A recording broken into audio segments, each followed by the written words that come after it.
Episode 26 don. धनुष के restaurant से जाने के बाद पप्पी वहां आ जाता है और कालू सेठ को धनुष और उसकी मां को गालियां देते सुन लेता है। वो कालू सेठ और भालू को बहुत बुरी तरह चेयर से मारता है। फिर कुछ देर बाद शमीम और उसके साथी कालू सेठ और भालू को उठाकर हॉस्पिटल ले जाते हैं। स्टोरी। कालू भाई, हमारे लिए आज तक आपने बहुत कुछ किया है। मजबूरी के समय आपने रहने के लिए जगह दी, भूख लगने पर खाना खिलाया, लेकिन उसके बदले में हमने भी आपके लिए बहुत कुछ किया है। आपने जब भी बोला हमने अपनी जान की परवाह किए बिना आपका साथ दिया। मुझे लगता है आपके एहसानों का बोझ उतारने के लिए उतना काफी था, लेकिन अब हम आपका साथ नहीं दे सकते क्योंकि आप बहुत ज्यादा कमीने हो। आपके साथ रहकर हमने देखा है कि आप पैसों के लिए नीच से नीच हरकत करने से भी पीछे नहीं हटोगे, इसलिए अब हम लोग आपके साथ नहीं रहेंगे। शमीम एक एक वर्ड बहुत क्लियरली कालू सेठ की आंखों में देखकर बोलता चला गया। शमीम आगे कहता है, अगर हमें अंडरवर्ल्ड में भी काम करना हो तो उसके भी कुछ रूल्स होते हैं, लेकिन तुमने कभी कोई रूल फॉलो ही नहीं किया और इसीलिए हम लोगों का साथ में काम करना नामुमकिन है। ये कहकर शमीम ने अपने हाथों में लिए कार्ड्स, रिंग और बैंक कार्ड भी वापस अपनी जेब में रख लिए। कालू सेठ चुपचाप एक हारे हुए राजा की तरह शमीम की बात सुन रहा था। कुछ देर के लिए सब शांत हो गए। फिर शमीम ने आगे कहा, कालू सेठ, आज के बाद तुम इस इलाके में कहीं भी दिखाई नहीं दोगे और ये भी ध्यान रखना कि तुम कोई ऐसी हरकत ना करो कि मुझे तुम्हारे खिलाफ कोई ऐसा कदम उठाना पड़े जो मैं नहीं उठाना चाहता। शमीम अपनी बात खत्म करके कालू सेठ को कुछ सेकंड्स के लिए घूरता है और फिर रेस्टोरेंट से बाहर चला जाता है। कालू सेठ, तुम्हारे लिए अच्छा यही होगा कि अब तुम इस इलाके से चले जाओ, क्योंकि पिछले 2 सालों में तुम सिर्फ अय्याशी कर रहे हो और सारा काम शमीम करता आया है। इसलिए तुम्हारे जितने भी कॉन्टैक्ट्स थे अब वो तुम्हें नहीं बल्कि शमीम को तुमसे ज्यादा अच्छे तरीके से जानते हैं। एक एक करके वो सभी लोग कालू सेठ से अपनी अपनी बात कहकर रेस्टोरेंट से बाहर चले गए। धनुष ने तो सिर्फ कालू सेठ की हड्डियां तोड़ी थी, लेकिन उसके खुद के आदमियों ने तो कालू सेठ का दिल ही तोड़ दिया था। कालू सेठ वहां बैठा बैठा समझ नहीं पा रहा था कि एक ही दिन में उसकी सारी दुनिया कैसे पलट गई। कालू सेठ के बाकी सारे साथी जा चुके थे, मगर वो हरे बालों वाला भालू रेस्टोरेंट के गेट तक जाकर वापस कालू सेठ के पास आ गया था।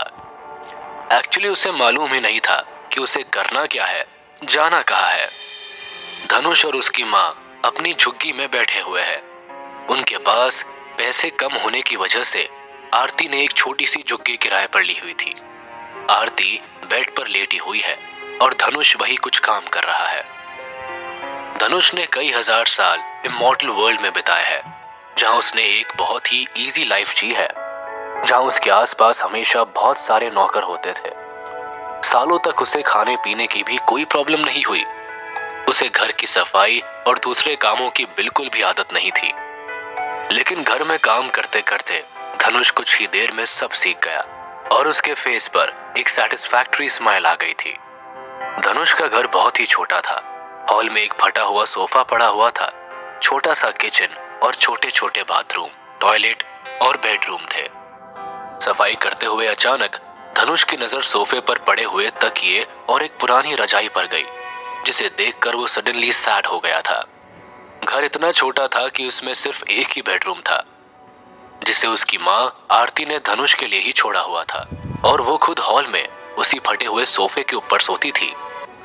जब धनुष स्कूल में होता था तब भी आरती बेडरूम में ना सोकर उस सोफे पर ही सोती थी, क्योंकि वो समझती थी कि धनुष अब बड़ा हो गया है और इसीलिए उसके पास अपना बेडरूम होना चाहिए। अपनी माँ के इसी एक्सट्रीम लव और केयर की वजह से ही हजारों साल इमॉर्टल वर्ल्ड में बिताने के बाद भी धनुष कभी भी अपनी माँ से अलग नहीं हो पाया था। उसे उन 10,000 सालों में भी अपनी माँ की याद हमेशा सताती रही थी। आधे घंटे में ही घर बिल्कुल साफ हो गया था। ऊपर से नीचे तक धूल का नामो निशान नहीं था, जैसे कि अभी खरीदी हुई ब्रांड न्यू चीजें होती है। शाम हो चुकी थी और धनुष को पता था कि उसकी माँ ने सुबह से कुछ भी नहीं खाया है, इसलिए धनुष किचन में उसके लिए कुछ बनाने गया। धनुष जब अपना घर साफ कर रहा था तब उसके रेस्टोरेंट में एक और ट्रेजेडी होने वाली थी। दरअसल 1 घंटा पहले जब एग्जाम खत्म हुआ तो पपी ने अपना पेपर सबमिट किया और वो खुश होता हुआ धनुष को स्कूल में ही ढूंढने लगा। लेकिन उसे मालूम नहीं था कि धनुष तो एग्जाम खत्म होने से 1 घंटा पहले ही अपना पेपर सबमिट करके वहां से बाहर निकल चुका है। पप्पी को धनुष के रेस्टोरेंट का एड्रेस मालूम था, इसलिए वो धनुष को खोजता हुआ वहां आ पहुंचा। रेस्टोरेंट पहुंचकर पप्पी ने जब रेस्टोरेंट के अंदर सारा सामान टूटा हुआ देखा तो वो शॉक हो गया। पप्पी को पता था कि उस रेस्टोरेंट से ही धनुष और उसकी माँ अपना घर चलाते हैं और वहां की हालत बहुत ही खराब हो चुकी थी। पप्पी वो सब देखकर अचानक से ही रोने लगा था। उसे खुद पर बहुत ज्यादा गुस्सा आ रहा था। पप्पी जानता था कि वो खुद एक बहुत ही अमीर फैमिली से बिलोंग करता है और अगर वो चाहे तो अपने दोस्त की मदद कर सकता था, लेकिन उसने कभी इस पर ध्यान ही नहीं दिया था। पप्पी रेस्टोरेंट की वो हालत देखकर बहुत दुखी हो गया था और पुलिस को कॉल करने ही वाला था कि तभी उसे किचन में से किसी के बात करने की आवाज आई, तो वो जल्दी से किचन की ओर गया। किचन के अंदर कालू सेठ और भालू बैठे हुए आपस में बात कर रहे थे। वो दोनों धनुष और उसकी माँ को बहुत गंदी गंदी गालियां दे रहे थे और प्लानिंग कर रहे थे कि उन्हें धनुष से कैसे बदला लेना है। कालू सेठ और भालू ने ये नोटिस ही नहीं किया कि पप्पी उनकी ये सारी बातें सुन रहा है। पप्पी कालू सेठ और भालू के मुंह से अपने सबसे अच्छे दोस्त और उसकी माँ के लिए इतनी भद्दी भद्दी गालियां सुनकर गुस्से से पागल हो चुका था और फिर वो किचन की दीवार के पीछे से निकलकर कालू सेठ और भालू के सामने आकर खड़ा हो जाता है। कालू सेठ और भालू भी अचानक से आए पप्पी को देखकर सोच रहे हैं कि ये रेस्टोरेंट का कोई कस्टमर है जो बहुत भूखा है और उसे ये दिखाई नहीं दे रहा है कि सारा सामान टूट चुका है, और फिर भी वो खाना ढूंढता हुआ अंदर किचन तक आ चुका है। वो दोनों पप्पी को देखकर अचानक से ही मुस्कुरा देते हैं, लेकिन पप्पी को उनके मुंह से अपने भाई जैसे दोस्त और उसकी माँ के लिए इतनी गालियां सुनने के बाद उन दोनों को बहुत मारने के अलावा और कुछ नहीं सूझ रहा था। पप्पी उन दोनों को कुछ देर के लिए ऐसे ही घूरता है, फिर तभी उसे वहां पास में रखी चेयर दिखाई देती है। पप्पी उस चेयर को उठाता है और धाड़ धाड़ धाड़ की आवाज से एक बार फिर रेस्टोरेंट की शांति टूट जाती है। पप्पी उन दोनों के ऊपर चेयर से कई बार वार करता है। कालू सेठ और भालू अगर ठीक होते तो पप्पी को पीटना उनके लिए कोई बहुत बड़ा टास्क नहीं था, लेकिन कालू सेठ के हाथ और भालू की 2-3 पसलियां तो धनुष पहले ही तोड़ चुका था, इसलिए उन दोनों के शरीर में इतनी जान भी नहीं बची थी कि वो पप्पी के चेयर से किए हुए हमले से खुद को बचा भी सके। इस वक्त तो कालू सेठ और भालू को कोई ऑर्डिनरी आदमी भी मार सकता था। पप्पी उन दोनों को लगभग 10 मिनट तक ऐसे ही मारता रहा जब तक कि वो थक कर पसीने पसीने ना हो गया, लेकिन कालू सेठ और भालू पप्पी के थकने से बहुत देर पहले ही अपने होश खो चुके थे। उन दोनों का खून वहां चारों ओर फैल गया था। सर में जगह जगह गहरे घाव हो चुके थे। पप्पी अब रुक गया था। उसने उन दोनों की ओर देखा और बोला, क्या मैंने इनको जान से मार दिया है? पप्पी उनके नजदीक गया और उन्हें हिला डुला कर देखा। कालू सेठ और भालू के शरीर में कोई भी हलचल होनी बंद हो गई थी। पप्पी ये देखकर घबरा गया था और उसे लगा उसकी मार से वो दोनों मर चुके हैं। पप्पी का चेहरा डर के कारण पीला पड़ गया था। पप्पी ज्यादा देर ना करते हुए वहां से बहुत तेजी से निकलकर भाग गया। जैसे ही पप्पी रेस्टोरेंट से निकलकर भागा, शमीम और उसके बाकी साथी वहां आ पहुंचे। शमीम और उसके साथियों ने जैसे ही अंदर पहुंचकर कालू सेठ और भालू की हालत देखी तो उनके होश ही उड़ गए। उन्हें लगा कि अगर वो लोग भी इतनी देर यहाँ रुकते तो धनुष उन सब की भी यही हालत करता।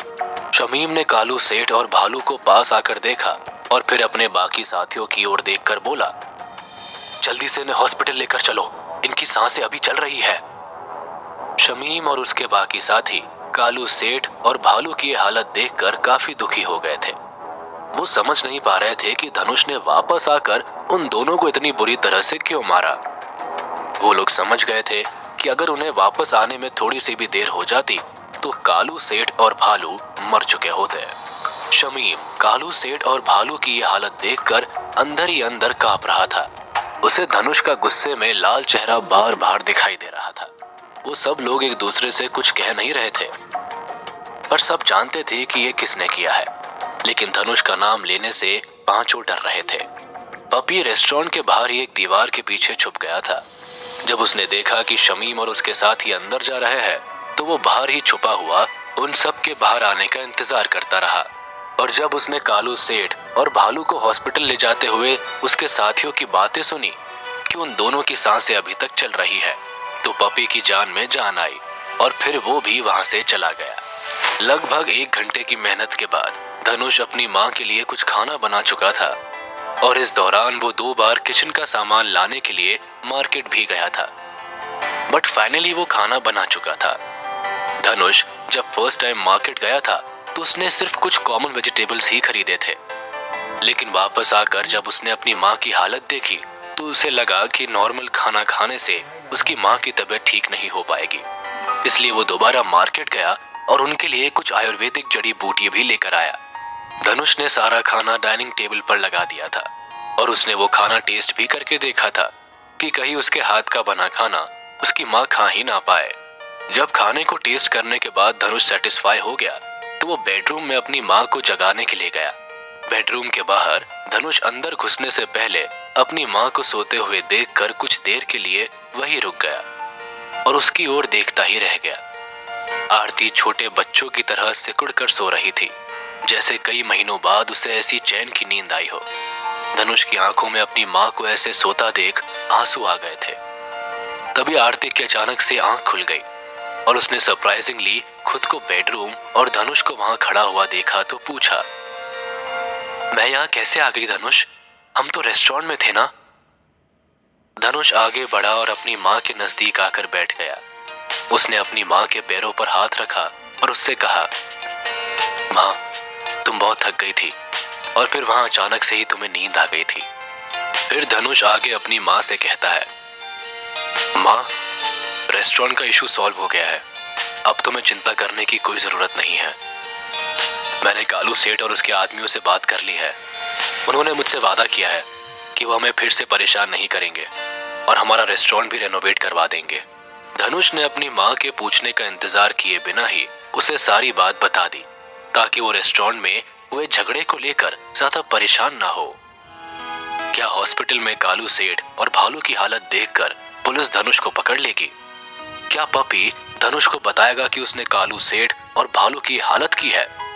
जानने के लिए सुनते रहिए द इमॉर्टल वॉरियर, सिर्फ पॉकेट एफएम पर। वर्ल्ड। आरती को धनुष की बातों पर बिल्कुल भी भरोसा नहीं हुआ, इसलिए उसने जल्दी से धनुष के कपड़े और उसकी बॉडी को चारों ओर से टच करके देखने की कोशिश की कि कहीं उसे कोई चोट तो नहीं आई है। आरती को पता था कि कालू सेठ और उसके साथी इतनी आसानी से मानने वाले लोगों में से नहीं है, लेकिन धनुष की बॉडी की अच्छी तरह से जांच करने के बाद भी जब आरती को धनुष के शरीर पर एक खरोंच तक नहीं मिली तो उसने धनुष से पूछा, कालू सेठ और उसके आदमी अंडरवर्ल्ड के गुंडे हैं, वो इतनी आसानी से रेस्टोरेंट का हर्जाना देने की बात कैसे मान गए? धनुष अपनी माँ की ये बेचैनी देखकर उससे कहता है, माँ, वो कहते हैं ना, हर शेर को कभी ना कभी एक बब्बर शेर का सामना करना ही पड़ता है। बस समझ लो ऐसा ही कुछ हो गया।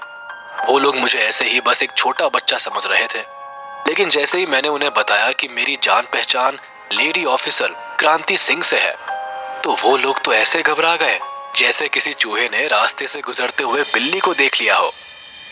उन्हें डर था कि मैं कहीं पुलिस को उनके बारे में ना बता दूं, इसलिए उन्होंने मुझसे हमारे नुकसान का हर्जाना भी देने का वादा किया और आगे से हमें कभी परेशान नहीं करने का भी वादा किया। अपनी माँ को अपनी बात का भरोसा दिलाने के लिए धनुष ने बहुत जल्दी से दिमाग में एक अच्छी सी स्टोरी बना डाली ताकि उसकी माँ को उसकी बात पर यकीन हो जाए। एक बार के लिए तो धनुष खुद अपनी बनाई हुई कहानी पर भरोसा नहीं कर पा रहा था, लेकिन उस वक्त उसके मुंह में जो भी आया वो सिर्फ बोलता चला गया। आरती उसकी बात सुनकर मुस्कुराती है और उससे कहती है, धनुष, तूने बहुत ही अच्छा काम किया है बेटा, और वैसे भी हमें पुलिस की मदद की जरूरत पड़ेगी ही, इसलिए जल्दी से किसी दिन टाइम निकाल कर हम दोनों लेडी ऑफिसर से मिलने जरूर चलेंगे। ये कहकर आरती धनुष के माथे को चूम लेती है और उसे अपने कंधे से लगा लेती है। धनुष अपनी माँ से कहता है, माँ, हम इसके बारे में बाद में बात करेंगे, पहले खाना खा लेते हैं। वरना सारा खाना ठंडा हो जाएगा। धनुष समझ जाता है कि उसकी माँ उससे कई और सवाल ऐसे पूछ सकती है जिसके लिए उसे फिर से कई और झूठी स्टोरीज बनानी पड़ जाएगी। इसलिए वो जल्दी से अपनी माँ का हाथ पकड़कर उसे बेडरूम में डाइनिंग टेबल पर ले आता है। आरती ने धनुष की बात ध्यान से सुनी ही नहीं और सीधा किचन में खाना बनाने के लिए चली गई। लेकिन जब उसने डाइनिंग टेबल पर पहले से ही खाना लगा हुआ देखा तो वो शॉक हो गई। आरती को लगा कि धनुष ने भूखे होने की वजह से इतना सारा खाना बाहर से ऑर्डर करके मंगवाया है। अरे ये इतना सारा खाना किसके लिए है? क्या तूने बाहर से ऑर्डर किया है? माँ, ऑर्डर नहीं किया है, ये सब मैंने बनाया है और अब मैं और आप मिलकर इसे खत्म करेंगे। अगर आपको भी मेरे हाथ का बना खाना अच्छा लगा तो। धनुष थोड़ा नर्वस जरूर था, लेकिन फिर भी उसने अपनी माँ के कंधों पर हाथ रखकर उसे चेयर पर बैठने के लिए प्रेशर किया और फिर अपनी माँ के सामने खाने का एक बड़ा सा बोल रख दिया। धनुष ने 4 तरह की डिशेस तैयार की थी और एक बोल में एक स्पेशल काढ़ा भी बनाया था जिसमें कई तरह की आयुर्वेदिक जड़ी बूटी पड़ी थी ताकि उसकी माँ की हेल्थ में इम्प्रूवमेंट हो। 4 डिशेस में उसने चिकन, फिश, फ्राइड राइस और सूप भी बनाया था और काढ़े में इस तरह की जड़ी बूटी पड़ी थी जिससे कि आरती के शरीर की वीकनेस खत्म हो सके। खाने की स्मेल इतनी अच्छी थी कि आरती बहुत देर तक खुद पर काबू नहीं कर सकी और उसने खाना स्टार्ट कर दिया। अपनी माँ को जल्दी जल्दी खाते देखकर धनुष बोल पड़ा, माँ, इतनी जल्दी जल्दी मत खाओ, आपके गले में अटक जाएगा। अगर कम पड़ा तो मैं और बना दूंगा। धनुष को अपनी माँ को खाना सीधा गले से सटकते देखकर एक अजीब सी खुशी हो रही थी। उसे लग रहा था कि उसने खाना अच्छे से बनाया है। तभी आरती उससे कहती है, धनुष, मुझे खाते देखकर खुश मत हो, तू भी बैठकर मेरे साथ खा ले। आरती देख रही थी कि धनुष खाना खाने के बजाय उसे देखकर खुश हो रहा है। उसे थोड़ी सी एम्बैरेसमेंट भी फील हुई। धनुष की हंसी छूट जाती है और वो कहता है, हाँ क्यों नहीं, इतनी मेहनत से जो बनाया है मैं तो खाऊंगा ही। दोनों माँ बेटे खाना खा ही रहे थे कि तभी एक बहुत जोर से आवाज आती है, भड़ाम। वो दोनों बाहर की ओर देखने लगते हैं। वो देखते हैं कि काले सूट में 3 लंबे चौड़े आदमी तेजी से चलते हुए घर में अंदर घुस चुके हैं। वो तीनों देखते हैं कि आरती और धनुष खाना खा रहे हैं। आरती और धनुष दोनों खाना छोड़कर शॉकिंगली उन तीनों को पहचानने की कोशिश कर रहे हैं। तभी उनमें से एक डाइनिंग टेबल को जोर से लात मार गिरा देता है। डाइनिंग टेबल पहले से ही काफी पुरानी हो जाने के कारण बहुत कमजोर हालत में थी और उस आदमी की लात से उड़ती हुई डाइनिंग टेबल खाने की थालियों और बोल्स के साथ सामने की दीवार के साथ जाकर टकरा गई। डाइनिंग टेबल भी टुकड़ों में बिखर चुकी थी और उसके ऊपर रखा खाना भी हॉल में चारों ओर फैल गया था। तभी उनमें से एक आदमी गुस्से में आरती के ऊपर हाथ उठाता हुआ कहता है, तेरे पास खाने के पैसे आ जाते हैं, लेकिन हमारे पैसे देने के लिए तू रोती रहती है। तुझे क्या लगता है हम लोग बेवकूफ है? आरती कुछ देर के लिए धनुष ने घर में जो कोजी एटमॉस्फेयर बनाया था उसमें खो गई थी। उसने सोचा भी नहीं था कि सडनली उसके घर में कोई ऐसे घुस जाएगा और उन दोनों के साथ ऐसे बिहेव करेगा। आरती उन तीनों को देखकर डर से कांपने लगती है और उस आदमी को देखकर उससे खुद को छुड़ाने के लिए छटपटा रही है। आरती अभी तक अपनी चेयर पर ही बैठी हुई थी। वो इतनी शॉक में थी कि उसे कुछ भी समझ नहीं आ रहा था और उस आदमी ने आरती को इतनी मजबूती से पकड़े हुए था कि आरती के लिए उसके थप्पड़ से बचना इम्पॉसिबल था। आरती उस लंबे चौड़े आदमी की बड़ी बड़ी आंखों में गुस्सा देखकर कांप रही थी। तभी आरती ने देखा कि उस आदमी का हाथ आरती के गाल पर पड़ने ही वाला है। डर के मारे आरती ने अपनी आंखें बंद कर ली, लेकिन तभी उसे एक चीख सुनाई दी। आरती ने चीख सुनकर आंखें खोली और देखा कि जो आदमी उसके बाल पकड़कर उसके गाल पर थप्पड़ मारने ही वाला था वो फर्श पर पड़ा हुआ दर्द से तड़प रहा है और उसके सर में चिकन की हड्डी घुसी हुई है और उसके चेहरे से खून निकल रहा है। तेरी हिम्मत कैसे हुई इस पर अटैक करने की? पागल हो गया है तू? तू जानता नहीं है तूने क्या किया है? अपने साथी को ऐसे दर्द में चिल्लाते हुए बाकी दोनों उसके साथ आए गुंडे पहले कुछ देर तक तो समझ ही नहीं पाए कि उनके साथी पर हमला किया किसने है, लेकिन जैसे ही उन्हें लगा कि ये धनुष धाकड़ ने ही किया है वो उसे गुस्से से देखते हुए कहते हैं और गुस्से में धनुष धाकड़ को मारने के लिए उसकी ओर दौड़ पड़ते हैं। आरती ने जब उन दोनों को अपने बेटे की ओर गुस्से से आते देखा तो उसे समझ आ गया था कि अब वो दोनों धनुष को छोड़ेंगे नहीं। अभी तक शॉक में बैठी आरती धनुष को मुसीबत में देखते ही अपनी सेंसेस में वापस आ जाती है और फिर उन दोनों गुंडों से रिक्वेस्ट करते हुए कहती है, नहीं नहीं, प्लीज ऐसा मत करो, ये तो बच्चा है, इसने तुम्हारे साथी को मारने नहीं अपनी माँ को बचाने की कोशिश की है, इसकी गलती की सजा तुम लोग मुझे दे दो। आरती उन लोगों के सामने हाथ जोड़कर रोने लगती है। अपनी माँ को ऐसे रोते हुए देखकर धनुष धाकड़ के चेहरे पर गुस्सा और तेज हो जाता है। वो पहले अपनी माँ को अपने दोनों हाथों से पकड़कर अपनी ओर खींच लेता है और फिर अपने पैरों को उन दोनों गुंडों की ओर अटैक करने के लिए रेडी कर लेता है। धनुष धाकड़ तेजी से आते हुए गुंडों की ओर नीचे पड़े हुए बोल्स को अपने पैरों से मारकर उनकी तरफ रवाना कर चुका है। तेजी से आते हुए दोनों गुंडे और उनकी ओर तेजी से आते हुए बॉल्स आपस में टकरा जाते हैं। दोनों बॉल दोनों गुंडों के सर पर बहुत तेज टकराते हैं। बॉल इतनी तेजी से उनके सर से टकराते हैं कि वो दोनों गुंडे चक्कर खाकर नीचे गिर पड़ते हैं। अब वो तीनों फर्श पर पड़े हुए दर्द से चिल्ला रहे हैं। आरती को लगता है कि उन तीनों को बहुत बुरी तरह बेइज्जत किया जा रहा है और वो लोग इसका बदला जरूर लेंगे। सब कुछ इतनी तेजी से हो रहा था कि आरती शॉक में थी। वो धनुष से कहती है, वो धनुष, ये क्या कर रहा है तू?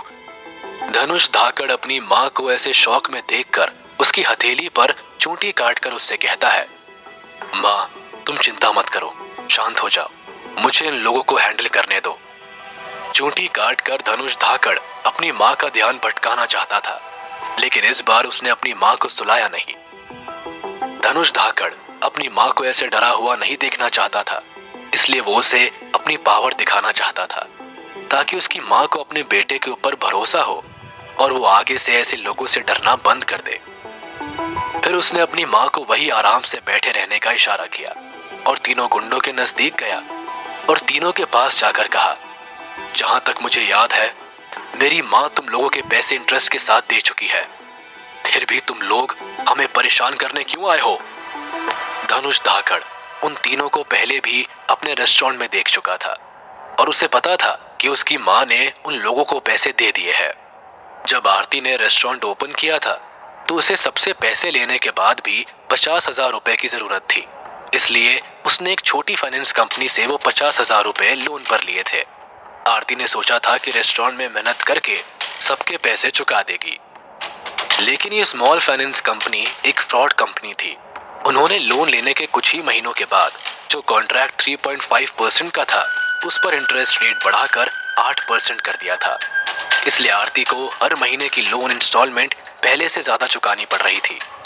आरती ने उन लोगों से रिक्वेस्ट भी की पर किसी ने उसकी बात नहीं सुनी और आरती को वो लोन की इंस्टॉलमेंट चुकानी ही पड़ी। आरती ने सोचा था कि कुछ ही महीनों में रेस्टोरेंट चल पड़ेगा तो वो आराम से बढ़ी हुई लोन इंस्टॉलमेंट भी चुका देगी और उसने उस कंपनी के चक्कर काटने से ज्यादा ध्यान अपने काम पर देना शुरू कर दिया। लेकिन आरती की प्रॉब्लम्स का सॉल्यूशन यही नहीं था। एक के बाद एक उसके सामने परेशानियां आती ही जा रही थी। पहले महीने में रेस्टोरेंट बहुत मंदा चल रहा था, आरती को उसमें लगातार लॉस ही हो रहा था, इसलिए धनुष और उसकी माँ को लोन इंस्टॉलमेंट देने में बहुत प्रॉब्लम्स का सामना करना पड़ रहा था और उसी वजह से उस स्मॉल लोन कंपनी के गुंडे उनके घर पर आ गए थे। उस कंपनी के लोगों ने आरती को धमकी दी थी कि अगर उन्होंने जल्दी ही लोन की रकम इंटरेस्ट के साथ नहीं चुकाई तो वो लोग उसके रेस्टोरेंट पर भी हमला करना स्टार्ट कर देंगे। उनके सामने रिक्वेस्ट करने का या हाथ पैर जोड़ने का कोई भी फायदा नहीं था और ये बात आरती अच्छी तरह से समझ चुकी थी, इसलिए उसे अपने रिलेटिव से पैसे मांगने के लिए मजबूर होना पड़ा। 2-3 दिनों में ही कुछ रिलेटिव से आरती ने पैसे इकट्ठे किए और उस कंपनी का लोन उतार दिया। लेकिन उस फ्रॉड लोन कंपनी ने सोचा कि आरती को परेशान करना आसान है और कुछ ही महीनों में उन्होंने आरती को फिर से कोई फेक कॉन्ट्रैक्ट दिखाकर परेशान करना स्टार्ट कर दिया था।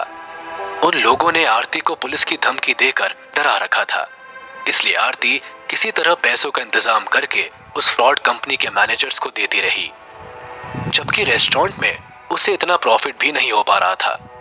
आरती का रेस्टोरेंट पुरानी गली में मेन मार्केट में था जहाँ उसके रेस्टोरेंट के पास और कई सारे रेस्टोरेंट्स भी थे, इसलिए वहाँ प्रॉफिट निकालना उसके लिए बहुत ज्यादा टफ कंपटीशन था। करीब 6 महीनों बाद आरती छोटा सा लोन उतारने के लिए पैसे अरेंज कर पाई थी, लेकिन उस लोन अमाउंट को चुकाने के बाद आरती और धनुष के पास बिल्कुल भी सेविंग्स नहीं रह गई थी। यहाँ तक कि आरती के पास धनुष की ट्यूशन फीस देने के लिए भी पैसे नहीं बचे थे। और इसी टेंशन में आरती का वेट लॉस होता जा रहा था। इसलिए जब आरती ने उन तीनों गुंडों को अपने घर में घुसते देखा तो उसका चेहरा पीला पड़ गया था। उसे डर था कि वो लोग धनुष को भी बुरी तरह से मारेंगे। चिकन की हड्डी को अपने सर से निकालते हुए वो गुंडा नीचे पड़ा हुआ धनुष के ऊपर चिल्लाया, "You son of a bitch! तुझे क्या लगता है तू हम पर ऐसे हमला करके बच जाएगा? तुझे पता नहीं है कि हम किस गैंग के आदमी हैं। तूने ये हरकत करके अपनी मौत बुला ली है। तुझे पता नहीं है हम जब चाहे तुझे और तेरी माँ को टुकड़ों में काटकर इस शहर के बाहर नदी में फेंक सकते हैं।" फिर धनुष मुस्कुराते हुए उस आदमी से कहता है, "हम लोग पिछले 6 महीने से कॉन्ट्रैक्ट में हैं और मेरे दिमाग में कुछ प्रॉब्लम भी है। तो अगर मैं तुम लोगों को अभी जान से मार दूं तो तुम्हें क्या लगता है वो इलीगल होगा? क्या धनुष उन तीनों को जान से मार देगा? अंडरवर्ल्ड कैसे धनुष से अपने तीनों आदमियों का बदला लेगा? जानने के लिए सुनते रहिए द इमॉर्टल वॉरियर, सिर्फ पॉकेट एफएम पर। Episode 28, agent. धनुष धाकड़ एक चेयर उठा लेता है और नीचे पड़े हुए उस गुंडे पर दे मारता है। चेयर की चोट से उस गुंडे की शोल्डर की हड्डी टूट जाती है और वो दर्द से बहुत तेज चिल्लाने लगता है। धनुष धाकड़ का एक खतरनाक रूप देखकर उसके बाकी दोनों साथी भी बुरी तरह घबरा जाते हैं। एक हाई स्कूल का स्टूडेंट कुछ ही देर में उनकी ये हालत कर देगा, कोई ये सोच भी नहीं सकता। धनुष धाकड़ अब बाकी दोनों गुंडों को देखकर कहता है, "मैं तुम लोगों से फिर पूछता हूँ, जब हम अपना सारा लोन चुका चुके हैं तो तुम लोग हमें यहाँ परेशान करने क्यों आए हो?" बाकी के दोनों गुंडे धनुष धाकड़ की नजरों को अपनी ओर देखकर घबरा जाते हैं। वो समझ जाते हैं कि अगर धनुष धाकड़ को जल्दी ही उसके क्वेश्चन का जवाब नहीं मिला तो किसी भी पल वो चेयर उनके ऊपर पड़ने वाली है। उनमें से एक धनुष धाकड़ को गाली देने के लिए मुंह खोलता है, पर धनुष की गुस्से से भरी आंखों को देखकर वो अपने वर्ड्स चेंज कर लेता है और फिर धनुष धाकड़ से डरते हुए कहता है,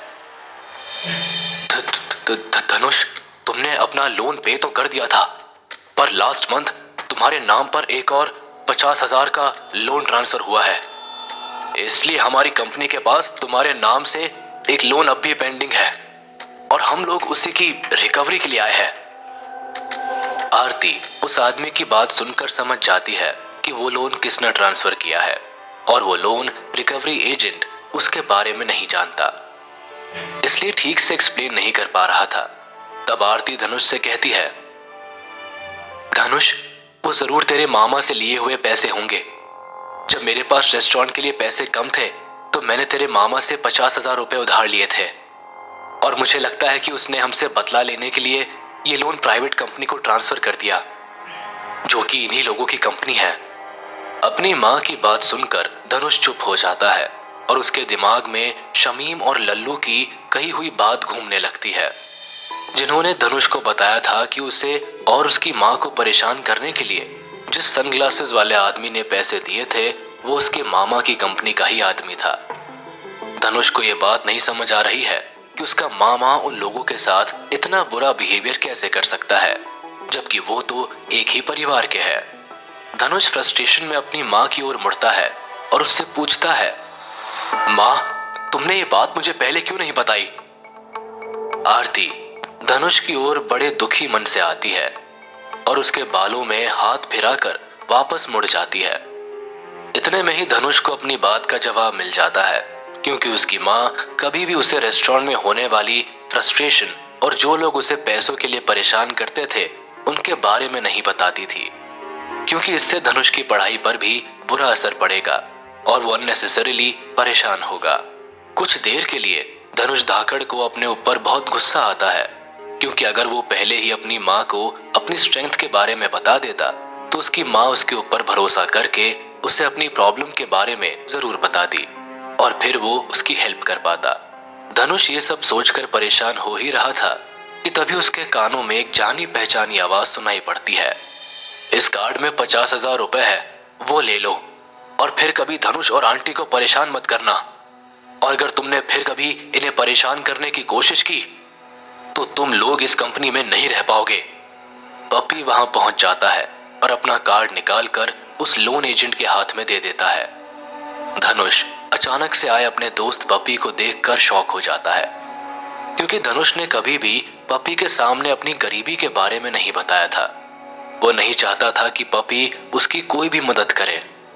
धनुष पप्पी को देखकर कहता है, मोटे तू यहाँ कैसे? पप्पी धनुष की ओर आता हुआ एक सैड स्माइल के साथ अपने दोस्त की चेस्ट पे हल्के से मुक्का मारते हुए कहता है, भाई तू और आंटी इतनी प्रॉब्लम में है और तूने मुझे ये बताना भी जरूरी नहीं समझा।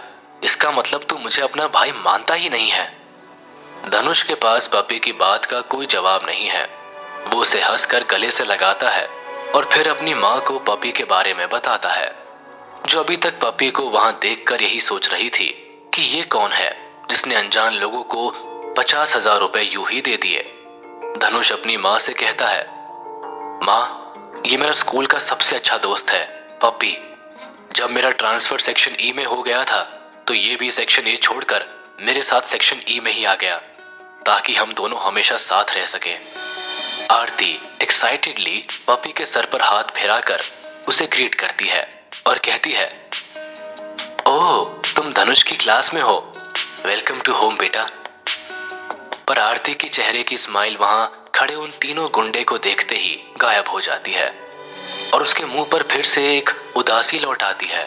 पप्पी उस उदासी को नोट कर लेता है और वो उन तीनों की ओर देखकर कहता है, तुम लोग अभी तक यही खड़े हो? क्या तुम मेरा इंतजार कर रहे हो कि मैं तुम्हें यहाँ से भेजने का इंतजाम करूं? उनमें से वो ही एजेंट आगे आता है जिसके हाथ में पप्पी ने अपना कार्ड दिया था, और वो आगे आकर पप्पी की ओर उसका कार्ड देकर कहता है, मास्टर पप्पी, हमें नहीं पता था कि मास्टर धनुष आपके खास दोस्त है। अगर हमें जरा भी इस बात का अंदाजा होता तो हम ऐसी हरकत करने की कोशिश भी नहीं करते, लेकिन इस पहली और आखिरी गलती के लिए आप प्लीज हमें माफ कर दे और अपना ये कार्ड वापस ले ले। मास्टर धनुष को दिए हुए लोन के 50,000 रुपए उस डाइनिंग टेबल की कॉस्ट से कंपनसेट हो जाएंगे जो हमारी गलती की वजह से टूट गया है। हम अपनी की हुई गलती की माफी के साथ आपसे ये रिक्वेस्ट करना चाहते हैं कि आप अपने पिताजी से हमारी कंप्लेन ना करें, वरना हमारी नौकरी चली जाएगी। उसकी बात खत्म होते ही बाकी के दोनों आदमी भी डरते डरते पप्पी और धनुष से यही रिक्वेस्ट करते हैं और फिर वो तीनों वहां से जल्दी जल्दी निकल जाते हैं। आरती और धनुष ने सोचा था कि पप्पी इतनी जल्दी शांत नहीं हो पाएगा और वो जरूर इस लड़ाई को आगे बढ़ाएगा, पर पप्पी को उन लोगों की रिक्वेस्ट सुनकर शांत होते देखकर वो दोनों भी खुश हो गए थे। पप्पी ने उन लोगों को पप्पी के पापा के बारे में बात करते हुए सुना तो उसने पप्पी से पूछ ही लिया, पप्पी यार ये लोग तुझे देखकर इतना डर क्यों गए थे? धनुष और पप्पी बहुत पुराने दोस्त जरूर रहे हैं, पर दोनों एक दूसरे की फैमिली के बारे में बहुत ज्यादा नहीं जानते हैं। धनुष पप्पी की फैमिली के बारे में बस इतना ही जानता था कि उसके पापा के पास करोड़ों रुपए की एसेट्स है, लेकिन बाकी चीजों के बारे में उसे कुछ भी नहीं पता था और ना ही पप्पी ने कभी उससे जिक्र किया। पप्पी ने जब धनुष का क्वेश्चन सुना तो उसके चेहरे पर एक अजीब सी हंसी आ गई और वो धनुष से बोला, भाई अब यहाँ पर सब ठीक हो चुका है तो फिर तू क्यों आगे कुछ भी जानना चाहता है? पप्पी की बात सुनकर धनुष ने कुछ नहीं कहा, पर वो सीधा उसकी आंखों में घूरता रहा। उसे ऐसे देखकर पप्पी समझ गया था कि धनुष बिना जाने नहीं मानेगा, इसलिए उसने आगे कहा, मैं कुछ भी छुपाना नहीं चाहता, लेकिन मैं डरता हूँ कि अगर मैं सच बता दूंगा तो। पप्पी कहते कहते रुक जाता है। वो शर्माते हुए अपनी नजरें नीचे झुका लेता है। धनुष उसे ऐसा करते देख उसके कंधे पर हाथ रख देता है और फिर गर्दन झुकाए हुए पप्पी उसे अपनी फैमिली के बारे में सब कुछ बता देता है। 5 साल पहले एक फाइनेंशियल कंपनी के ऑफिस में सीबीआई रेड पड़ी थी। उस वक्त पप्पी के अंकल महेंद्र यादव ने दिवालिया हो चुकी उस कंपनी को खरीद लिया था और उसके बॉस बन गए थे।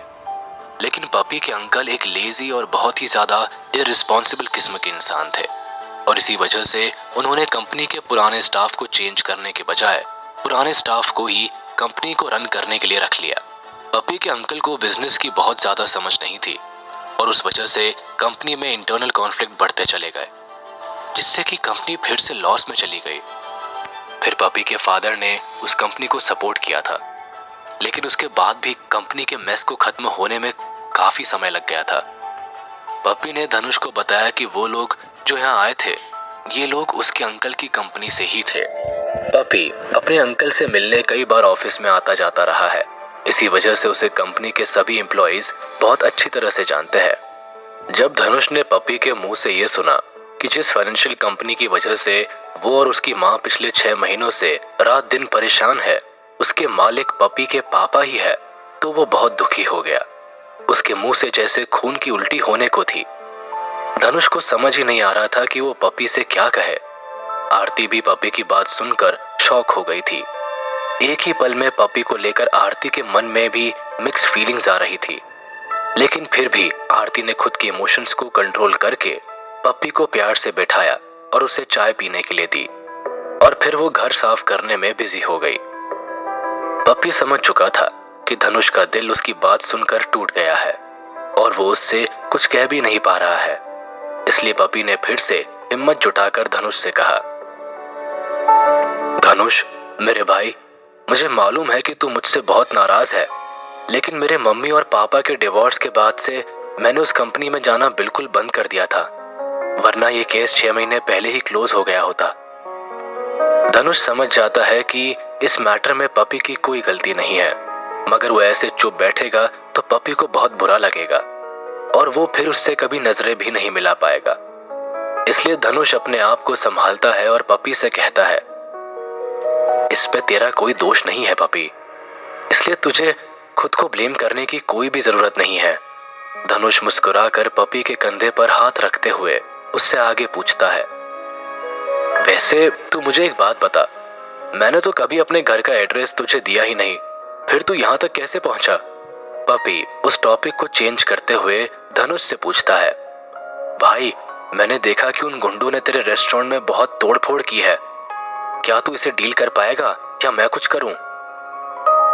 लेकिन धनुष ने देखा कि रेस्टोरेंट की बात आते ही उसकी माँ फिर से उदास हो गई थी, इसलिए धनुष ने फिर से टॉपिक चेंज करते हुए पप्पी से कहा, रेस्टोरेंट का मैटर मैंने ऑलरेडी सॉल्व कर दिया है, पर तू इस बार अपने घर क्यों नहीं जा रहा है? मंथली वेकेशन स्टार्ट हो चुके हैं। पप्पी अपने मम्मी पापा की बात सुनते ही उदास हो गया था। वो धनुष की बात का जवाब देते हुए कहता है, यार मैं कॉलेज एंट्रेंस एग्जामिनेशन का वेट कर रहा हूँ, उसके बाद ही मैं यहाँ से जाने का प्लान बनाऊंगा। 10 मिनट बाद ही आरती ने घर को अच्छे से साफ कर दिया था और फिर उन लोगों ने मिलकर डिनर तैयार किया। डिनर टेबल पर आरती ने धनुष की कुकिंग स्किल की जमकर तारीफ की, लेकिन पप्पी उसकी खूब बुराई करता रहा क्योंकि उसने खुद धनुष की बनाई हुई डिशेस को खराब बताकर ऐसे ही छोड़ दिया था। आरती और धनुष पप्पी की बातें चुपचाप सुनते रहे। पप्पी की मजाक भरी खूब सारी बातें और उसका कहने का अंदाज इतना कॉमेडी से भरा हुआ था कि उस घर का माहौल ही बदल चुका था। आरती और धनुष ये भूल गए थे कि कुछ देर पहले उनके रेस्टोरेंट और घर में क्या क्या हुआ था। लेकिन तभी पप्पी ने अचानक से ही धनुष से कुछ ऐसा पूछ लिया जिससे कि माहौल फिर से थोड़ा सा नर्वस हो गया था। पप्पी धनुष से कहता है, भाई कल तूने कहा था कि इस बार तू फिर से एग्जाम में टॉप रैंकर बनकर दिखाएगा, और अब तो सारे एग्जाम खत्म हो चुके हैं, तो तुझे क्या लगता है कि तेरा रिजल्ट कैसा आएगा? पप्पी की बात सुनकर धनुष बड़े ही कॉन्फिडेंटली उसको जवाब देता है, डोंट वरी, मैंने कभी तुझसे झूठ बोला है जो इस बार बोलूंगा। जैसे ही धनुष अपनी बात खत्म करता है, किसी चीज के गिरने की बहुत तेज आवाज उन दोनों का ध्यान अपनी ओर खींच लेती है। पप्पी और धनुष एकदम से पलटकर देखते हैं कि आरती के हाथ से बोल छूटकर गिर गया है और वो ब्लैंक होकर धनुष की ओर ही देखे जा रही है। आरती नीचे गिरे हुए बोल को उठाना भूल जाती है और धनुष के पास आकर उसका हाथ पकड़ लेती है और फिर उससे पूछती है, धनुष क्या ये बात सच है? तूने सचमुच ऐसा कहा कि इस बार मंथली टेस्ट में तू फर्स्ट ग्रेड मार्क्स ले आएगा? आरती के चेहरे पर एक अजीब सी चमक दिखाई दे रही थी। धनुष को अपनी माँ की चिंता के बारे में पहले से ही पता था, इसलिए उसने बहुत ही नेचुरल वे में उसकी बात का जवाब दिया। माँ, मंथली टेस्ट रिजल्ट 3 दिनों में ही आ जाएगा, तुम खुद देख लेना। धनुष जानता था कि उसकी माँ को उससे कोई भी ऐसी उम्मीद नहीं है। 1 साल पहले जिस कार एक्सीडेंट में धनुष को दिमाग में गहरी चोट लगी थी, तब से ही आरती ने धनुष से कोई भी ऐसी उम्मीद नहीं लगाई थी। वो जानती थी कि धनुष का दिमाग अब पहले जैसा शायद ही कभी हो पाए। लेकिन आज धनुष के मुंह से इतने कॉन्फिडेंस से फर्स्ट ग्रेड लाने की बात सुनकर आरती को शौक जरूर लगा था। पिछले 1 साल से आरती धनुष की बहुत ज्यादा केयर करती थी। उस एक्सीडेंट ने आरती की सारी उम्मीदें तोड़ दी थी, लेकिन फिर भी वो कभी किसी से शिकायत करे बिना धनुष को कोई भी प्रॉब्लम नहीं बताती थी। धनुष की पढ़ाई का प्रेशर धनुष से ज्यादा उसकी माँ आरती के ऊपर था। 3 दिन बाद आने वाले रिजल्ट में धनुष को कितने मार्क्स मिलेंगे? क्या धनुष अपने मामा से अपनी माँ की बेइज्जती का बदला लेगा? जानने के लिए सुनते रहिए द इमॉर्टल वॉरियर, सिर्फ पॉकेट एफएम पर।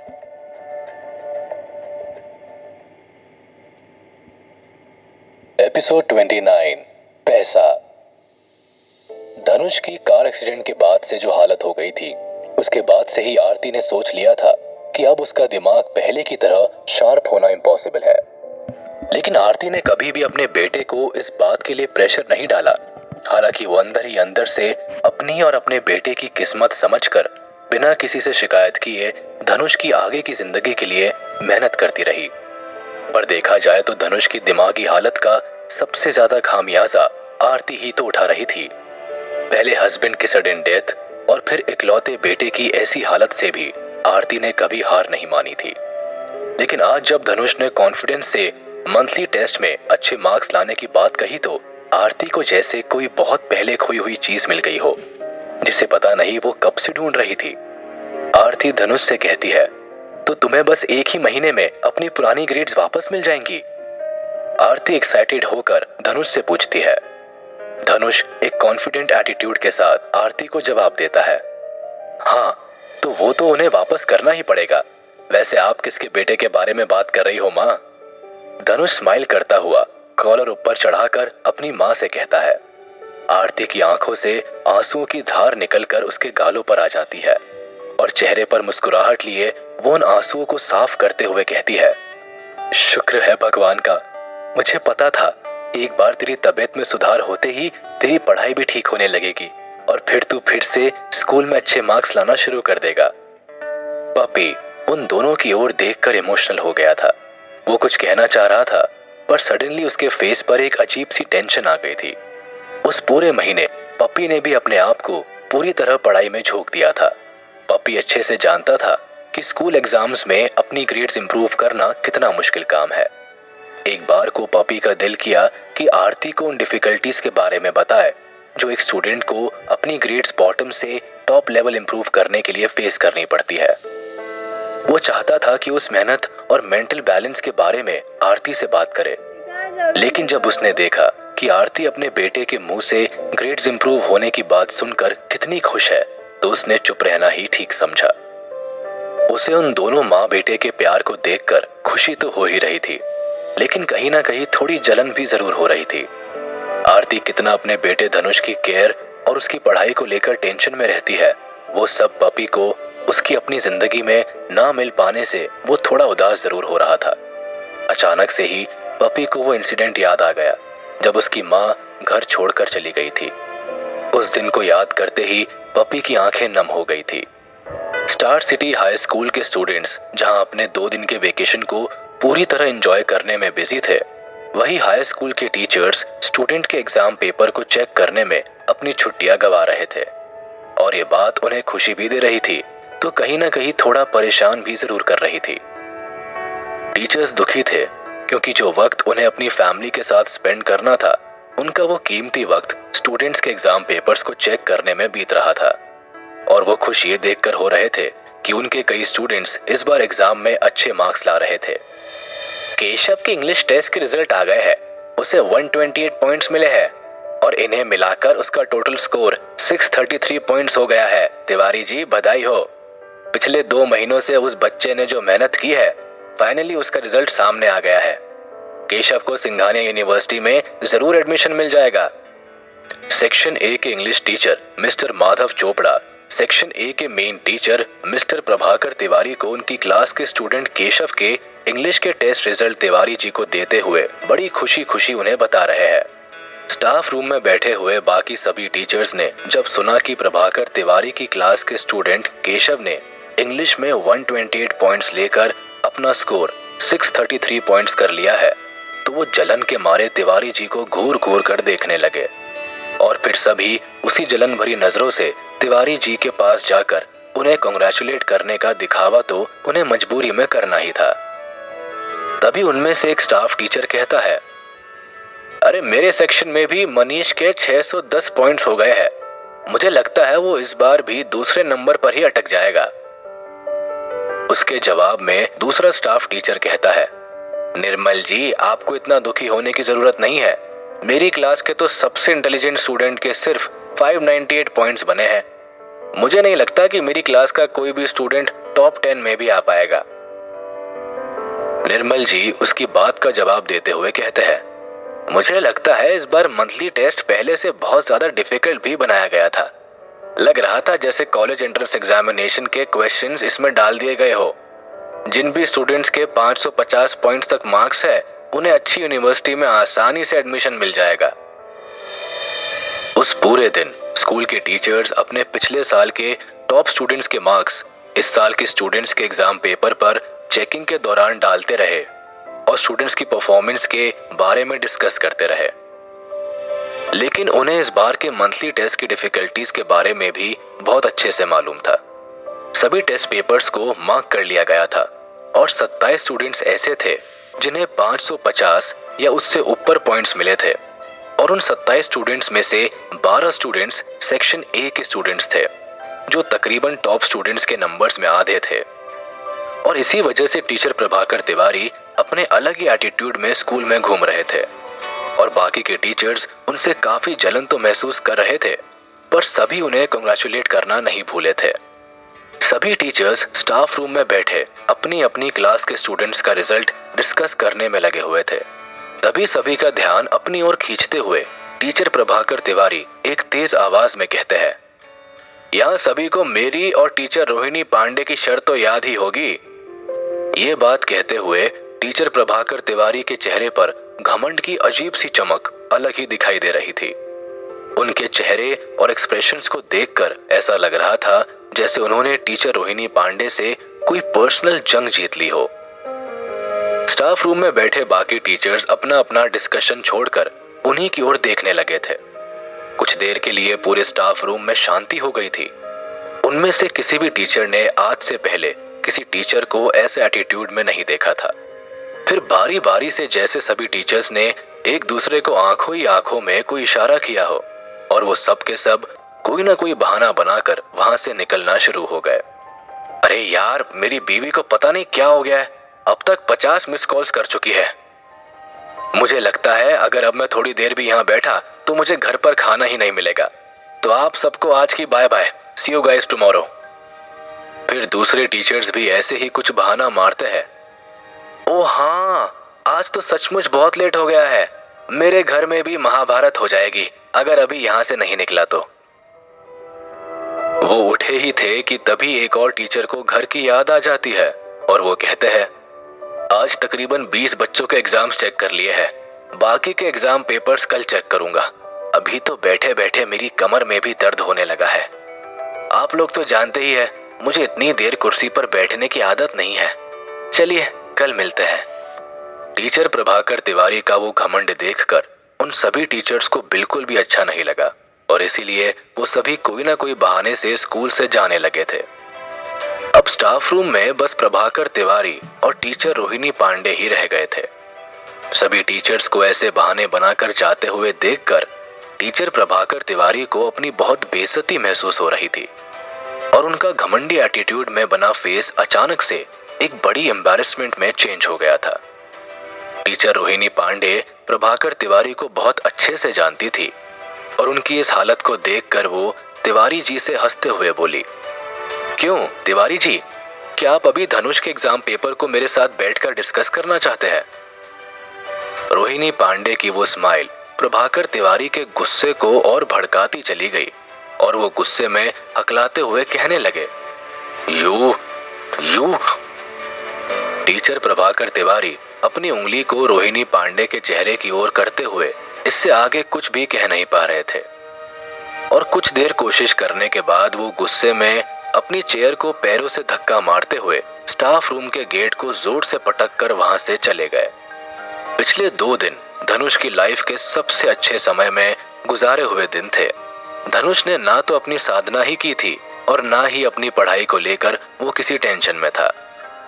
पूरे 2 दिन तक वो अपनी माँ के साथ ही था और बड़े शांत मन से अपनी माँ के काम में हाथ बटा रहा था। इमॉर्टल वर्ल्ड में 10,000 साल बिताने के बाद धनुष के दिल में ये इच्छा काफी समय से छुपी हुई थी कि एक दिन वो पूरा समय अपनी माँ के साथ गुजारेगा। और जब उसकी लंबे समय से वो अधूरी इच्छा पूरी हो रही थी, इसलिए धनुष अपनी माँ के साथ बिताए उस एक एक मोमेंट को एंजॉय कर रहा था। धनुष चाहे कभी भी कुछ भी क्यों ना कर रहा हो, पर उसकी आंखें एक पल के लिए भी अपनी माँ के चेहरे से नहीं हटती थी। आरती भी उसे बार बार खुद को देखते हुए खुश हो रही थी, क्योंकि धनुष की एक्टिविटीज देखकर उसे लग रहा था कि अब वो काफी हद तक ठीक हो रहा है। आरती उसे मजाक में डांटते हुए कहती है, क्यों रे नालायक, तू लगातार अपनी माँ के चेहरे को क्यों देखता रहता है? मेरे चेहरे पर क्या फूल लगे हुए हैं? धनुष जल्दी से अपनी माँ की बात का जवाब देते हुए कहता है, माँ का चेहरा तो फूलों से भी खूबसूरत होता है। आरती हंसते हुए उसे छेड़ती है और कहती है, ये चिकनी चुपड़ी बातें अपनी स्कूल की गर्लफ्रेंड के लिए बचा कर रख, इनकी जरूरत वहां है। माँ, गर्लफ्रेंड तो मुझे भी चाहिए, पर अनफॉर्चुनेटली तुम्हारे बेटे को कोई लड़की पसंद ही नहीं करती। धनुष अपने बालों में हाथ घुमाता हुआ एक सांस में ही बोलता चला जाता है, लेकिन तभी धनुष के दिमाग में रोहिणी पांडे के साथ बिताए अपने वो खास पल उसे याद आ जाते हैं और कुछ पलों के लिए वो उन मोमेंट्स को याद करता हुआ कहीं खो जाता है और मुस्कुराने लगता है। धनुष की बात सुनकर आरती उसके नजदीक आकर उसे अपने गले से लगाकर कहती है, मुझे लगता है तेरे स्कूल की लड़कियां अंधी होंगी और एक दिन जब तू किसी और का हो जाएगा तो अपने माथे पर हाथ रखकर रोएंगी। उनकी इन्हीं बातों में 2 दिन कब खत्म हो गए पता ही नहीं चला, लेकिन धनुष का मन अब भी अपनी माँ के साथ ही रहने का था, पर ना चाहते हुए भी उसे स्कूल तो आना ही था। और वैसे भी आरती उसे छुट्टी तो करने ही नहीं देती, इसलिए धनुष 2 दिन घर पर बिताने के बाद स्कूल आ चुका था। धनुष ने जब अपनी क्लास में एंट्री की तो क्लास के सभी बच्चे सिर्फ मंथली टेस्ट के रिजल्ट की ही बातें कर रहे थे। धनुष अपनी सीट की ओर बढ़ता हुआ स्टूडेंट की बातें सुन रहा था। अरे तुम्हें पता है, मंथली टेस्ट रिजल्ट आ चुके हैं। मैंने सुना है हमारी क्लास के कुछ स्टूडेंट्स भी टॉप 20 में हैं। हाँ मुझे पता है, मैंने तो ये सोचा ही नहीं था कि स्पोर्ट्स और बाकी आउटडोर एक्टिविटीज में एक्सीलेंट होने के बावजूद वो पढ़ाई में भी इतनी अच्छी है।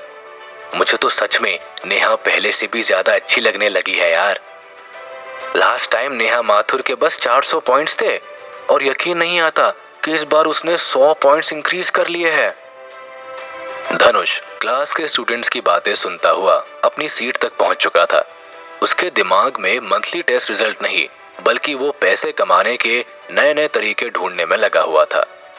रेस्टोरेंट में हुए हमले और लोन एजेंट्स की वजह से उसे और उसकी माँ को जो प्रॉब्लम फेस करनी पड़ी थी, इस वजह से उसे पैसों की बहुत ज्यादा जरूरत महसूस होने लगी थी।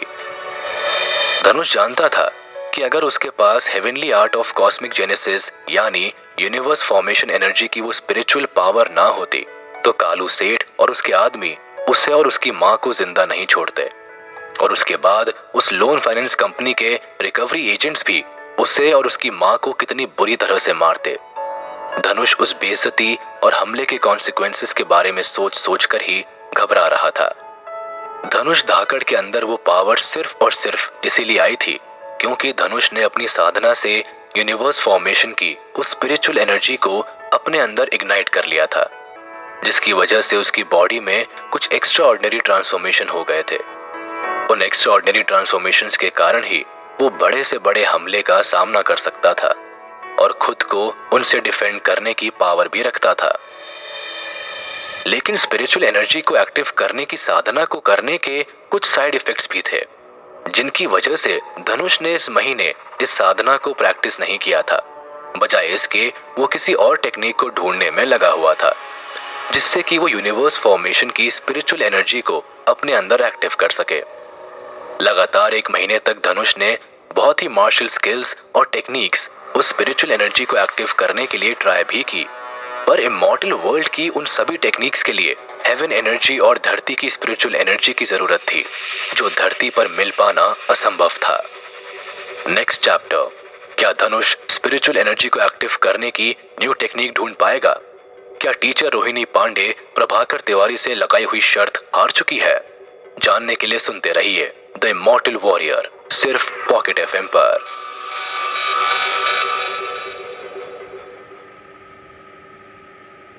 एपिसोड 30, मजाक। धनुष ये समझ चुका था कि किसी भी सूरत में वो साधना और मार्शल स्किल्स को फिर से प्रैक्टिस नहीं कर पाएगा। अगर उसे अपनी फैमिली को उन गुंडों से बचाना ही है तो उसे इमॉर्टल वर्ल्ड में वापस जाकर heavenly art of cosmic origin की उस कला की साधना करनी ही पड़ेगी। लेकिन धनुष की परेशानियां यही खत्म नहीं होती।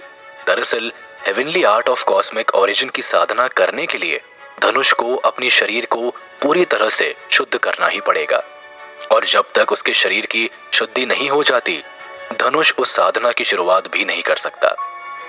शरीर की शुद्धि करने के लिए धनुष को बहुत सी आयुर्वेदिक जड़ी बूटियों की जरूरत थी, जो कि बहुत महंगी होती है, और इसीलिए धनुष को बहुत सारे पैसे की जरूरत पड़ेगी। धनुष इसी उलझन में सोच रहा था, अगर मैं लोगों को जादू दिखाऊं तो क्या लोग मुझे उसके अच्छे पैसे देंगे? और वैसे भी मुझे तो ये भी नहीं मालूम कि धरती पर इस समय कौन कौन इस साधना को सीख रहा है। अगर ऐसा है तो मैं अपनी साधना की टेक्निक उन लोगों को सिखाकर भी पैसे कमा सकता हूँ। धनुष के दिमाग में ऐसी कई और योजनाएं चल रही है, जिनसे वो पैसे कमाने की नई नई तरकीबें ढूंढ रहा है। धनुष के दिमाग में लगातार इसी तरह की बातें चल रही थी कि किसी भी तरह उसे कोई ऐसा तरीका समझ आ जाए जिससे कि वो जल्दी से जल्दी बहुत सारा पैसा कमा सके, और उसे मॉडल वर्ल्ड के वो तरीके यूज ना करने पड़े जिससे कि वो वहां पैसा कमाता था। पप्पी ने जब धनुष को इतनी चिंता करते हुए देखा तो उसे लगा कि धनुष मंथली टेस्ट के रिजल्ट को लेकर परेशान हो रहा है। इसलिए वो धनुष के पास गया और उससे कहा, धनुष मेरे भाई, तू चिंता मत कर। अगर हम इस मंथली टेस्ट में फेल भी हो गए तो इससे कोई बहुत ज्यादा फर्क नहीं पड़ेगा, क्योंकि फाइनल एंट्रेंस एग्जाम में अभी भी 2 महीने बाकी है, और अगर हमने उस एग्जाम में अच्छे मार्क्स ले लिए तो हमें जरूर किसी अच्छी यूनिवर्सिटी में एडमिशन मिल जाएगा। तो तुझे इतना परेशान होने की क्या जरूरत है? पप्पी ने धनुष को परेशान देखकर उसका कॉन्फिडेंस बढ़ाते हुए कहा। धनुष कुछ देर तो चुपचाप पप्पी की बात सुनता रहा, फिर अचानक से उसे अपनी सभी प्रॉब्लम्स का समाधान मिल गया। उसने पप्पी का हाथ पकड़कर कहा, पप्पी, क्या तू मुझे कुछ पैसे कमाने का आइडिया बता सकता है? मुझे पैसों की सख्त जरूरत है यार। धनुष जानता था कि वो खुद पैसे कमाने के मामले में एक मंद बुद्धि आदमी है। उसे खुद बिजनेस की कोई भी अक्ल नहीं है। दूसरी ओर वो पिछले 10,000 सालों से इमॉर्टल वर्ल्ड में रहा है, और धरती पर जिनके तौर तरीके उसे पप्पी से अच्छे नहीं आते। पप्पी के पेरेंट्स एक सक्सेसफुल बिजनेसमैन है। पप्पी बचपन से ही ऐसे माहौल में बड़ा हुआ है जहां सिर्फ बिजनेस की ही बात होती है। इसलिए पप्पी को पैसे कमाने का ढंग और लोगों से डील करना बहुत अच्छे तरीके से आता है। पप्पी धनुष की बात सुनकर समझ जाता है कि वो किस लिए इतना परेशान है, इसलिए वो उसके हाथ पर हाथ रखकर कहता है, भाई तुझे कितने पैसे चाहिए?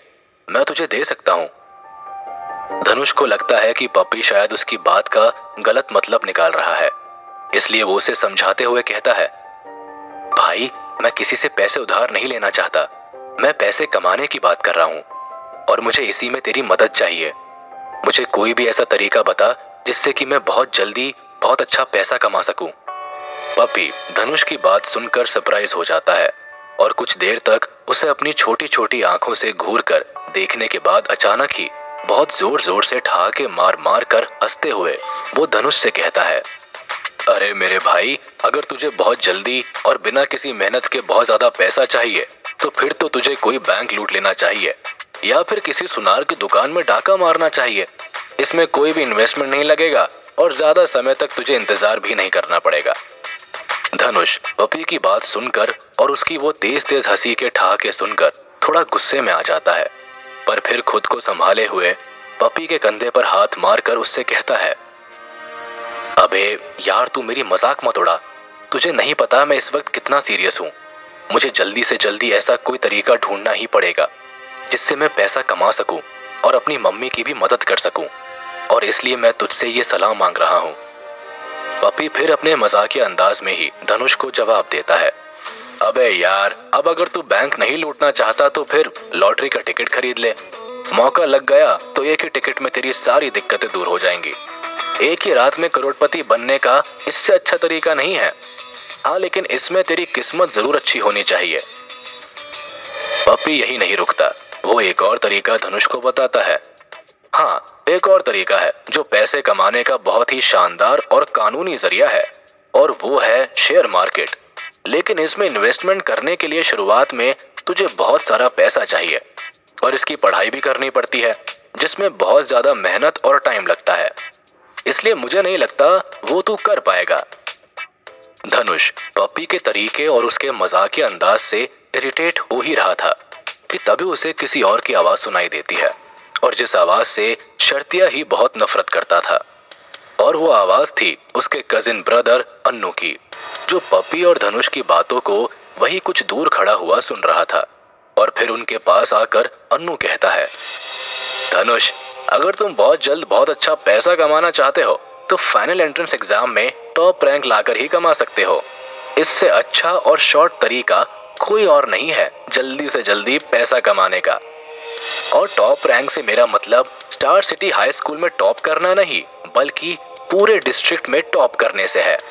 जब तुम जिला टॉप करते हो तो तुम्हें बहुत से एजुकेशनल इंस्टीट्यूट अपने इंस्टीट्यूट के लिए एडवर्टाइजमेंट करने के लिए एग्रीमेंट करते हैं।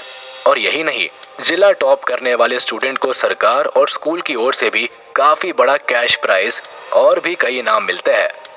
धनुष अन्नू की बात सुनकर पहले तो अपनी नाक सिकोड़कर इधर उधर देखकर इग्नोर करने की कोशिश करता रहता है, क्योंकि अभी तक वो अपनी और अपनी माँ की बेइज्जती भूला नहीं है। लेकिन जब वो अन्नू की मुंह से कैश प्राइज की बात सुनता है तो उसके एक्सप्रेशंस बदल जाते हैं। और फिर धनुष पप्पी की ओर देखकर उससे पूछता है, पप्पी क्या ये सच बोल रहा है? जिला टॉप करने पर सरकार इतना पैसा दे देती है क्या, या फिर ये मुझे बेवकूफ बना रहा है? पप्पी जो अब तक अन्नू को ध्यान से सुन रहा था, धनुष की बात पर अपने होठों पर जीभ लहराकर बहुत ही गहन सोचने की एक्टिंग करता हुआ धनुष से कहता है, देख मेरे भाई, बात तो इसकी बिल्कुल ठीक है, लेकिन बात यह है कि यह बात सुनने में जितना आसान लग रही है उतना आसान नहीं है। अभी तो हमारा मंथली टेस्ट में पास होना मुश्किल लग रहा है और ये बात कर रहा है जिला टॉप करने का। पिछले 13 साल में आज तक किसी ने स्टार सिटी सोसाइटी के स्कूल से टॉप नहीं किया है, और फिर जिला टॉप करने का तो शायद ही किसी ने सोचा भी नहीं होगा। लेकिन अगर तू स्टार सिटी सोसाइटी में भी अगर टॉप कर लेता है तो जहां तक मुझे पता है हमारा स्कूल ही कम से कम तुझे 1 लाख रुपए तो कैश प्राइज दे ही देगा। धनुष पप्पी की वो बात सुनकर उसी बारे में सोचने लगता है और मन ही मन खुद को 1 लाख रुपए के कैश प्राइज रिसीव करता हुआ देख रहा है। तभी उसे अपने पीछे खड़े हुए स्टूडेंट्स की बहुत तेज हंसी की आवाज सुनाई देती है। धनुष देखता है कि अनु के साथ कुछ और उसके सेक्शन ई के लड़के खड़े हैं और जोर जोर से हंसते हुए उसका मजाक उड़ाते हुए कहते हैं, ये देखो बे, सब लोग हमारे टॉप स्कोरर को देख लो। ऐसा ना हो टॉप स्कोर करने के बाद हमें इनके दर्शन भी दुर्लभ हो जाए। सभी बच्चे धनुष की ओर देखकर जोर जोर से तालियां पीट पीट कर हंस रहे हैं।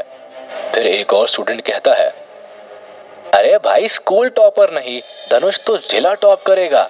तुमने शायद ध्यान से सुना ही नहीं। अन्नू ने पीछे खड़े स्टूडेंट्स को पहले ही धनुष की बात सुनकर उसकी मजाक उड़ाने का इशारा कर दिया था। वो लोग धनुष की बात पर उसके ऊपर हंसते हुए तालियां बजा बजा कर उसका मजाक उड़ाते रहे।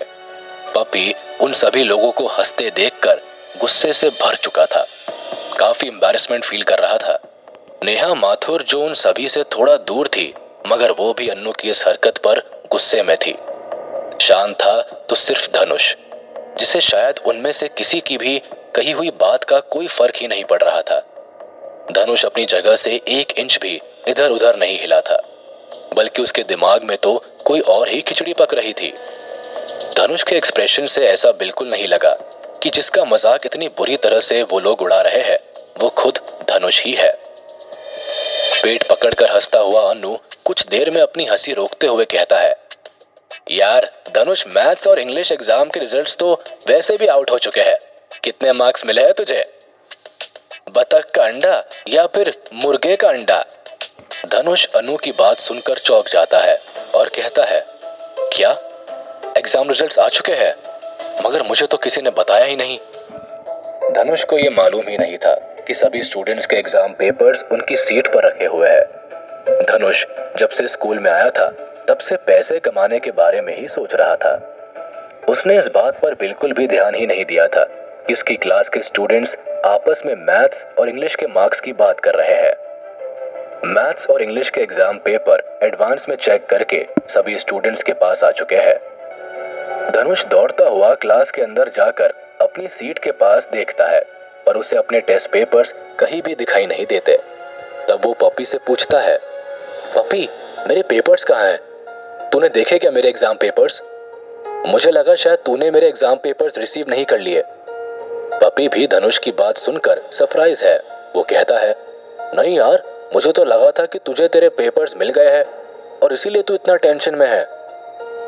पपी ये कहकर चुप हो जाता है, क्योंकि जब से पपी के हाथ में उसके टेस्ट पेपर्स आए थे वो उनके ऊपर रेड मार्क्स देख देख कर ही उसी के बारे में सोच रहा था।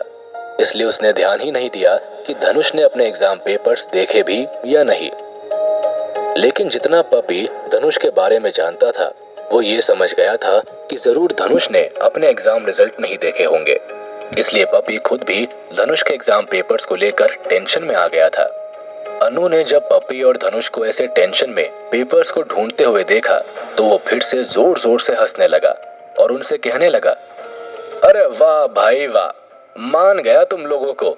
अभी कुछ देर पहले तो जिला टॉप करने की बात चल रही थी और अब देखो क्लास के सामने अपने टेस्ट पेपर्स भी दिखाने में शर्म आ रही है। मानना पड़ेगा, बहुत ही अच्छी एक्टिंग कर लेते हो। मुझे लगता है मेरी बात सच हो गई है, जरूर ही दोनों टेस्ट में अंडा ही मिला होगा। अनु की इस बात पर बाकी बच्चे भी उसके साथ हंसने लगे और धनुष के ऊपर कमेंट करते हुए कहने लगे, अबे यार, तूने आधे घंटे से ज्यादा किसी भी एग्जाम में पेपर नहीं किया है और तो और एग्जाम हॉल में से भी आधे घंटे में ही भाग गया था तू। बस तूने उसी आधे घंटे में पूरे स्कूल का ध्यान जरूर अपनी ओर खींच लिया था। अब सभी को पता चल चुका है कि हमारी क्लास में तेरे जैसा जीनियस भी पढ़ता है। उसकी बात खत्म होते ही दूसरा स्टूडेंट धनुष की ओर उंगली करके कहता है, पूरे स्कूल के सामने हाईलाइट होने के चक्कर में इसने अपनी मजाक बना ली है और अब देखो कैसे भोला बन रहा है। धनुष, तुझे सेक्शन ए में हुई अपनी बेइज्जती से शायद कोई सीख नहीं मिली और अब तू इस क्लास में भी अपनी मजाक उड़वाने आ गया है। सच में बहुत मोटी चमड़ी वाला इंसान है बे तू। वो सब अन्नू के ही दोस्त थे जो हमेशा अन्नू के चमचे बने उसके आगे पीछे घूमते रहते थे और सबके सब बारी बारी से धनुष के ऊपर ऐसे ही मजाक उड़ाने वाले कमेंट करते रहे। जिस हद तक वो लोग बुरा भला बोल बोल कर धनुष को नीचा दिखा सकते थे उस हद तक वो धनुष के ऊपर लगातार कमेंट करते रहे। पपी भी काफी देर तक उनके उन कमेंट्स को सुनता रहा और कुछ देर बाद जब पपी का पारा बहुत हाई हो गया तो वो पूरी क्लास में जोर से धनुष से चिल्लाकर बोला, धनुष, धनुष, चल यहाँ से बाहर चलते हैं। पपी से और ज्यादा बर्दाश्त नहीं हो पा रहा था, लेकिन धनुष उसकी बात पर ज्यादा ध्यान दिए बिना ही वहां अभी भी अपने टेस्ट पेपर्स ढूंढ रहा था। उसे उन लोगों की बातों का कोई फर्क नहीं पड़ रहा था। पपी ये देखकर फिर से धनुष को बाहर जाने के लिए कहने ही वाला था कि तभी एक आवाज ने सभी स्टूडेंट्स का ध्यान अपनी ओर खींच लिया, धनुष, तुम जरा क्लास से बाहर आओ। इस आवाज को सुनते ही बाकी सभी स्टूडेंट्स अपनी अपनी सीट पर जाकर बैठ गए और सब हाथों में पेन और सामने बुक्स खोलकर पढ़ाई करने का नाटक करने लगे। आखिर क्या करेगा धनुष इतने सारे पैसे कमाने के लिए? क्या धनुष ने खुद ही अपने टेस्ट पेपर गायब कर दिए थे? कौन था वो जिसने धनुष को पूरी क्लास के सामने बाहर बात करने के लिए बुलाया था? जानने के लिए सुनते रहिए धनुष की कहानी द इमॉर्टल वॉरियर, सिर्फ पॉकेट एफएम पर।